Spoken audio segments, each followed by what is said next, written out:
Roller coasters. We all know and love them. Ordinary people eagerly trade in the melatonin filling of the ground for a chance to be tossed hundreds of feet into the air.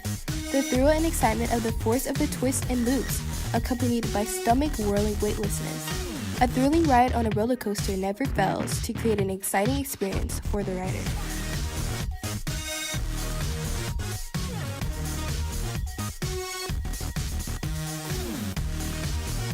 The first roller coaster was built in 1817 in France.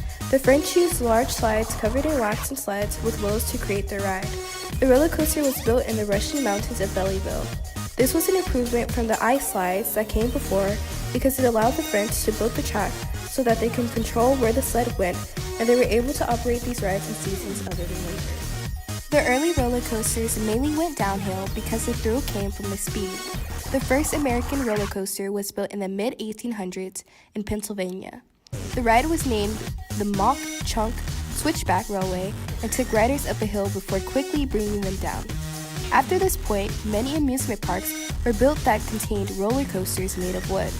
The roller coaster culture continued growing through the 1920s, but the manufacturing of roller coasters halted during the Great Depression and World War II.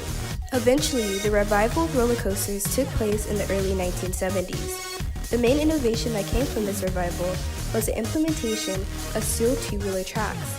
Steel tracks allowed for more complex loops and inversions because the train wheels usually clung to the track. Steel tracks were more useful than wooden tracks because steel tracks were more flexible and therefore allowed the tracks to be twisted in more ways than the wooden tracks. Most roller coasters still use steel tubular tracks because they're so much more practical than wooden coasters.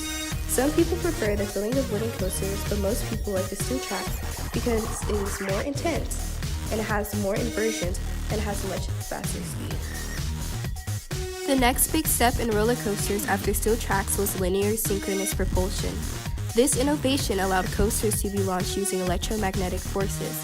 The two types of electromagnetic propulsion that are used to launch roller coaster trains are linear induction motors and linear synchronous motors. Linear induction motors work by using electromagnetic force that is created by sending an alternating current to magnets on the track. These magnets are spaced apart and a metal fin on the train passes through these gaps. The electromagnetic field launches the train forward by creating a wave that guides the fin.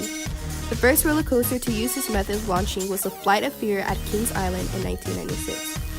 Linear synchronous motors work a little differently. Instead of using electromagnetic fields, they use the law of attraction and repulsion. First, large magnets are attached to the bottom of the train. As the train approaches the electromagnets on the track, the electromagnets are set to attract the magnets on the train. As the train passes over the electromagnets, they are set to repel the train. Using a system of computers, roller coasters are able to utilize an entire line of these electromagnets. The first roller coaster to use linear synchronous motors was a Superman ride at Six Flags Magic Mountain. Many roller coasters are made to use electromagnetic propulsion because it has many benefits. Both linear induction motors and linear synchronous motors give riders a very smooth experience and do not require much maintenance. They do, however, require a lot of power and heat up very quickly. This leads to roller coasters having a speed limit because the machine needs to be able to run for long periods of time without breaking down. Though limits exist, the use of electromagnetic propulsion has still allowed roller coasters to achieve many incredible features. In 2010, the Formula Rossa at Ferrari World was created. This ride was built to be and still is the fastest ride in the world. It is able to accelerate to 149 miles in only 4 seconds. And in 2011, the Takata was opened in Japan with a stunning 121-degree drop. This incredible coaster takes riders to the limit with a drop that goes beyond vertical. Most recently, in 2013, the smaller from Alton Towers was released containing 14 inversions.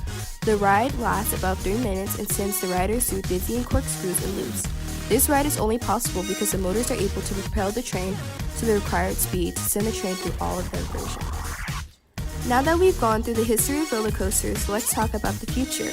New technologies will be created that will bring about the next big innovations in roller coasters.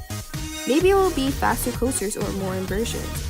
Maybe it will be a new feature that hasn't been thought of yet. Who knows? All we can do is wonder what's next and enjoy the roller coasters that we have today.